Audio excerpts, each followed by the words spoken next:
ఎంత చెట్టుకి అంత గాలి, ఇది గుర్తుపెట్టుకోండి. నేను ఎందుకు చెప్పానో తర్వాత చెప్తాను. ఒక్క అమ్మకి తమ పిల్లలు ఇద్దరూ సమానమే, అది కొడుకులైనా కానీ కూతురులైనా కానీ.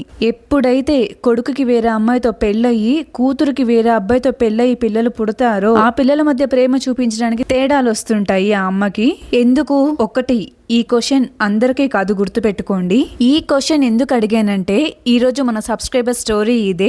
తన నేమ్ మమత. నానమ్మ ప్రేమ కోసం ఎదురు చూస్తున్నాను, ఈ లైఫ్ కి ఆ ప్రేమ దొరుకుతుంది అనే నమ్మకం కూడా లేదు నాకు. కానీ ఆ మనవరాల పెయిన్ ఎలా ఉంటుందో ఇలాంటి నానమ్మలు తెలుసుకోవాలి, అది కూడా మీ ద్వారా అని మమత షేర్ చేసుకున్నారు. ఫస్ట్లీ మన ఛానల్ కి ఇంతగా రెస్పెక్ట్ ఇస్తూ సపోర్ట్ చేస్తున్నందుకు తనకి అండ్ మీ అందరికి థ్యాంక్ యూ సో మచ్. ఇంకా తన స్టోరీని స్టార్ట్ చేస్తాను.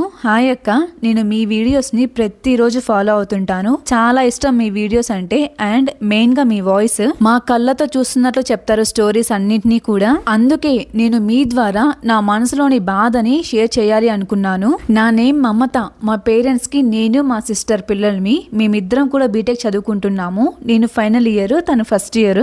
మా నాన్న వాళ్ళ అమ్మకి ఇద్దరు పిల్లలు, మా నాన్న అండ్ మా అత్త. వాళ్ళ చిన్నప్పటి నుంచి పెళ్ళయ్యే వరకు వాళ్ళ ఇద్దరిని ఈక్వల్ గానే చూసిందంట. ఎప్పుడైతే పెళ్ళయిందో తేడాలు వచ్చేసాయి.